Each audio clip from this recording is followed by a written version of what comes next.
Eric Morse was only 5 years old when two of his classmates held him out of a window, then dropped him 14 floors to his death. Hello and welcome to Coffee and Crime. So grab some coffee and let's talk some crime.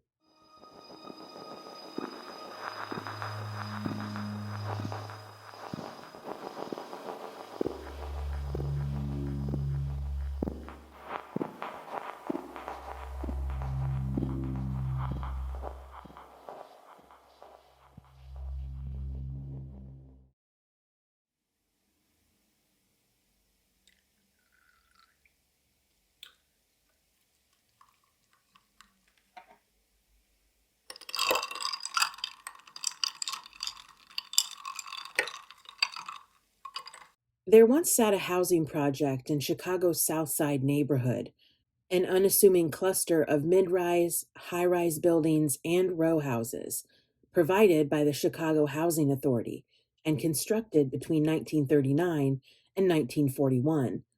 Located at 3833 South Langley Avenue in the Bronzeville neighborhood. Back then it was, quote, to house Black families in the ghetto and maintain segregation of neighborhoods. It was the fourth public housing project constructed in Chicago before World War II and the largest. Boasting 1,662 units, more than 860 apartments, almost 800 row houses and garden apartments, and included a city park named Madden Park.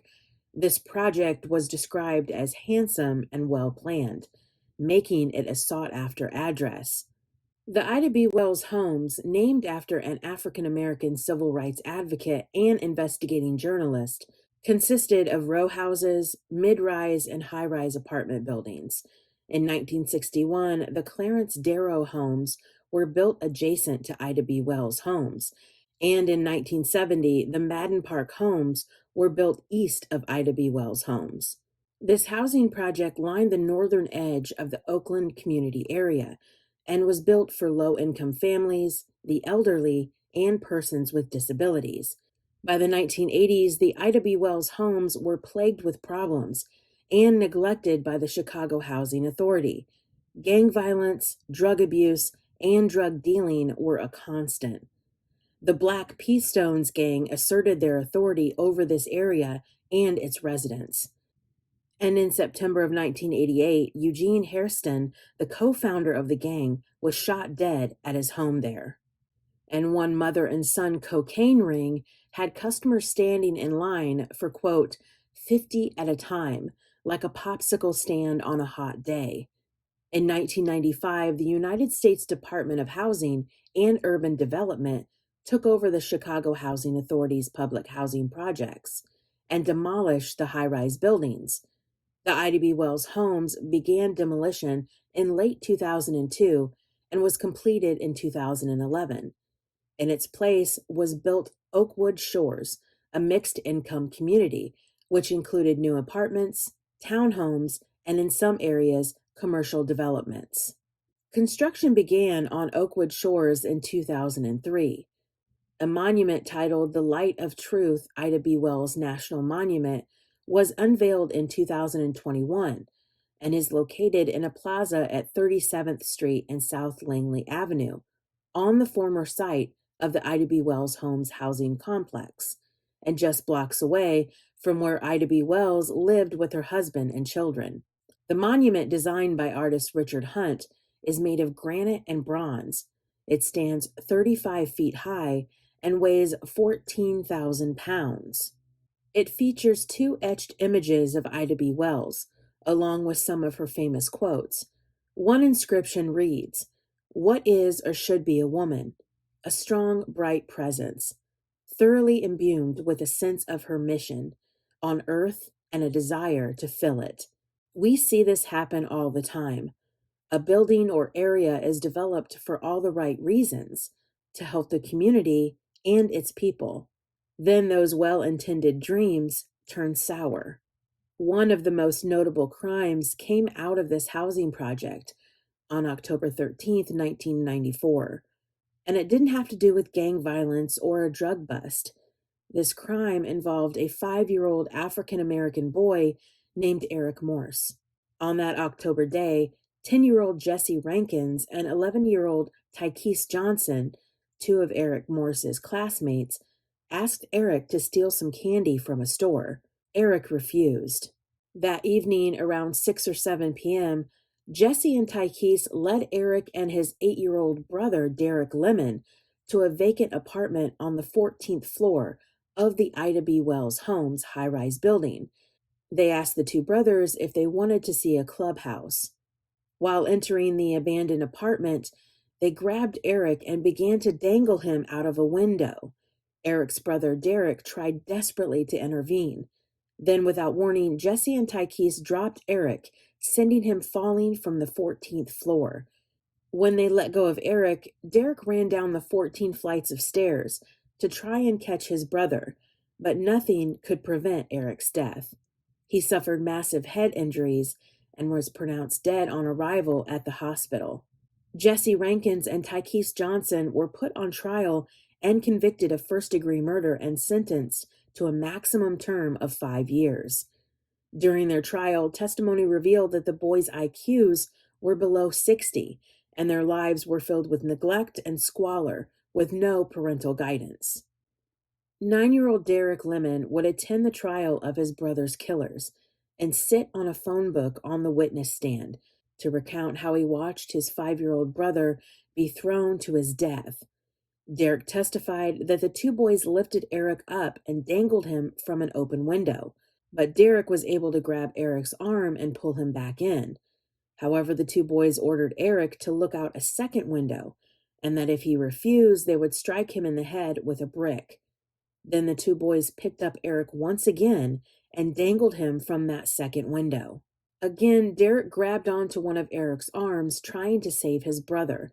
But one of the older boys, seeing that he was trying to rescue Eric for a second time, bit his hand, making Derek let go. There was also claims that Eric had been beaten, stabbed, and maced during this time with the two boys before they dropped him to his death. And one of the killers denied it was about the refusal to steal candy. They claimed it was about bullying that got out of hand. The Illinois legislature had recently lowered the age at which a youth could be sent to juvenile prison to 10 years old. Previously, it had been 13 years old. While in prison, Jesse was convicted of assaulting another inmate during a gang attack and received an additional 9 years.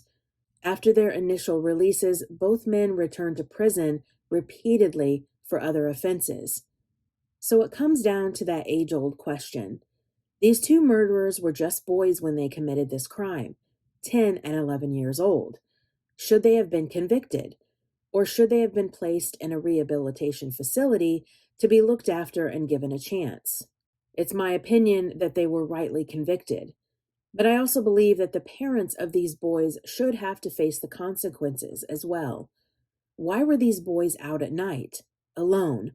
How in the world were they allowed to roam around by themselves into an abandoned apartment? Why weren't they raised right? Claims of the parents' drug abuse had been brought up in trial, stating that the two boys witnessed their parents strung out on crack cocaine and lying on the couch for days. Most children would never think of luring a classmate to a vacant apartment to dangle them out of a window just because they refused to steal candy for them, and then to let him fall to his death. Lack of parenting, no supervision, and no accountability for their actions led these two boys to murder Eric. And it seems like Jesse and Tykeese didn't learn anything because they continued to make the wrong choices throughout their lives that led them to prison repeatedly. Not only was Eric's life ended, but his older brother Derek was affected. Derek is now currently serving a 71-year murder sentence for the fatal shooting of his aunt's boyfriend, 41-year-old Ilya Glover, at a barbecue in 2006. Trial transcripts state that Derek had been seen with another woman by his sister and girlfriend. They yelled at him and left, making Derek angry.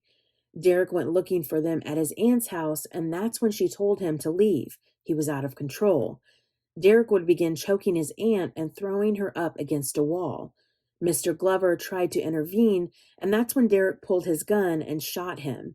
Gail Glover, Mr. Glover's sister, stood up and spoke at Derek's trial, saying, quote, "He got all this money and he could have done something. Instead, he wanted to hang out on the corner." And his daughter, Crystal, asked Derek, "Why did you do this to my dad? You know how it feels to lose a loved one." After Eric's murder, Derek and his family received over $1 million from the Chicago Housing Authority for not securing the windows in the housing project. The things Derek could have accomplished if he had only been determined to break the cycle.